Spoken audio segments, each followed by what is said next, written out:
Eh bien salut à tous les potes, c'est Théozinho et bienvenue sur ma chaîne. On se retrouve donc pour une vidéo avant match, vous savez maintenant c'est le rituel avant ce match au Stade Bollaert face à Saint-Etienne ce samedi. Un match qui d'apparence sera compliqué entre deux équipes à la dynamique positive et entre de bonnes formes. Comme d'habitude je vais féliciter les gagnants qui ont pronostiqué le bon score face à Nîmes. Il y en a eu quelques-uns quand même et donc ils inscrivent tous un point dans le tournoi des pronostics. Je vous laisse donc le classement qui s'affiche à l'écran. Et donc voilà, n'hésitez pas à mettre un commentaire et pronostiquer le score pour ce match. Nous on perd pas plus de temps et on passe tout de suite au contexte du match. On va donc en profiter pour retracer la dynamique des deux équipes en commençant par notre racine. On va pas passer par 4 chemins mais on est au cœur d'un début de saison parfait. 10 points en 5 journées et une 6ème place. Que dire de mieux pour un promu qui rêve de maintien ? C'est donc une dynamique très positive et tous les voyants sont au vert avant d'affronter Saint-Etienne, mais eux aussi sont justement sur un très bon début de saison, mis à part ce faux pas lors de la dernière journée à Geoffroy Guichard face à Rennes et ce 3-0. Un été difficile pour eux, ça s'annonçait être une saison de reconstruction, mais ils déjouent pour l'instant ce que les Lyonnais prédisaient. Ils ne vont pas s'enflammer, ce n'est que le début de saison et nous aussi.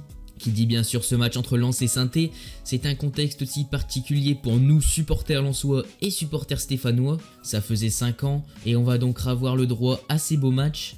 Forcément les deux camps de supporters ont lié une amitié solide depuis de nombreuses années maintenant. Ce n'est pas forcément un hasard, c'est de par le passé minier et ouvrier des deux villes et d'autre part pour la passion pour son club et l'engouement pour son équipe. J'ai une anecdote qui avait été publiée dans La Voix du Nord. C'est donc Pierre Debèze, un supporter de Saint-Etienne qui avait l'habitude d'assister à la rencontre Lens-Saint-Etienne. Il faisait donc le déplacement chaque année. Il se souvient même être resté dormir une fois chez des supporters lensois qu'il avait accueillis à bras ouverts. Ce sera donc un beau match, mais qui comme vous le savez n'aura pas l'ambiance qu'il mérite. Contexte Covid, mais aussi le fait que ce seront les abonnés de la Tranin, l'Axerces et la Le Pagno qui pourront aller voir le match. Ce qui est sûr, c'est qu'il n'y aura pas la même ambiance que face au PSG. Même si on apprécie Saint-Etienne, il va falloir quand même les battre et on va voir justement maintenant comment les jouer. À l'image d'une équipe en forme, certains joueurs le sont plus particulièrement comme Romain Amouma qui vit une sorte de renaissance. 6 buts en 20 matchs la saison passée, il en est déjà à 3 en 5 matchs à ce poste de numéro 9. Il dirige beaucoup plus le jeu, mais finit aussi les actions. À 33 ans pour lui, c'est peut-être son rôle idéal. Il y en a un autre aussi, c'est Denis Bouanga, passé en interview sur Téléfoot la semaine dernière. Il ne cache pas les convoitises qu'il connaît des clubs européens. Il est également très décisif avec 2 buts marqués. C'est sûrement son meilleur début de saison de sa carrière à 25 ans. À 2, c'est 62% des buts de Saint-Étienne en ce début d'année. C'est donc les deux joueurs les plus en forme de cette équipe. Mais il n'y a pas que, c'est aussi tout ce groupe en général. Ce qui fait la force de ce groupe, c'est aussi le fait que toute l'équipe soit portée sur l'attaque avec des joueurs en forme sur ce secteur, comme je l'ai dit juste avant précédemment avec Amouma et Bouanga, mais aussi ce système en 4-4-2 offensif qui avait été fait face à Lorient ou face à Strasbourg. On a des joueurs intéressants avec des beaux profils et qui sont aussi talentueux à l'image d'Adil Aouchiche. Ce transfert voilà d'être passé du PSG à Saint-Etienne, c'était aussi un choix intelligent derrière et il savait qu'il y avait une place de titulaire qui allait l'attendre à Saint-Étienne, puis il a fait le bon choix, il est titulaire et exprime toute sa classe. Donc ce que j'aime bien aussi, c'est que c'est pas une équipe avec des millions d'euros, mais plutôt avec des jeunes comme je l'ai dit avant avec Aouchiche, mais aussi avec Madi Camara, Masson le latéral droit, Arnaud Nordin qui nous a sorti une bête de match face à Marseille. Là-bas on fait confiance aux jeunes alors que justement lors des dernières années, on avait plutôt tendance à oublier ce centre de formation. C'est Charles Haby un peu qui a réveillé ce centre de formation et après il y a d'autres jeunes qui ont suivi et qui ont un peu trouvé leur place dans cette équipe. Mais si aussi ils font confiance aux jeunes, c'est aussi grâce à un très bon coach qui fait un très bon boulot, c'est Claude Puel, avec un profil très séduisant. Voilà, il a su construire une équipe sans forcément de grosses recrues mis à part Aouchiche. Il a su construire une équipe qui joue ensemble, qui est solidaire. Et ça c'est un très beau travail et encore une fois il nous a montré son talent.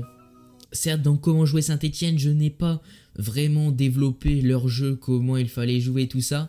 Pour moi tout simplement il faut jouer notre jeu, presser, être agressif comme on l'a déjà été face au PSG ou face à Lorient. Et je pense qu'on va pouvoir décrocher un score. En tout cas voilà pour un peu comment les jouer. Maintenant on passe aux compositions. Donc il y a déjà une bonne nouvelle, c'était une inquiétude sur la blessure d'Ignatius Ganago comme je l'avais dit dans le débrief face à Nîmes. Heureusement, d'après la Voix du Nord et confirmé par Jonathan Gradit, ce n'était que des crampes et donc ça rassure forcément tout un peuple. Ça veut dire que Ganago, le co-meilleur buteur de ce championnat, va pouvoir être aligné en pointe de cette attaque. Pour l'évolution des blessures des joueurs comme Seko Fofana, Clément Michelin ou Charles Boli, ils sont encore en phase de reprise. Cheikh Traoré aussi va bientôt débuter sa phase de reprise. Donc en tout cas, ces 4 joueurs ne seront pas disponibles dans le groupe. Donc j'ai aussi un peu envie de parler du coaching de Francaise face à Nîmes. Je ne l'avais pas forcément fait dans le débrief, puisque c'était à chaud et je n'aime pas à chaud dresser des critiques ou autres. Mais pour moi, c'est un peu la première fois où le coaching tactique, surtout niveau remplaçant, m'a un peu déçu. Je veux dire, l'entrée de Pérez, pour moi, elle n'est pas super pertinente.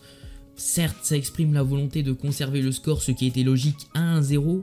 Mais bon, ce qui fait la force de notre équipe, c'est aussi le fait justement d'attaquer et d'essayer de mettre le plus de buts possible. Et donc justement, en faisant entrer Pérez, t'as 3 milieux défensifs, Doucouré, Cahuzac, Pérez. Et du coup, ça entraîne plus de liant entre la défense et l'attaque. Il n'y avait plus aucun relais comme Kakuta pouvait le faire. À la rigueur, il aurait plutôt fallu rentrer Mauricio pour continuer à défendre en attaquant, car c'est notre force principale surtout cette année, défendre en attaquant.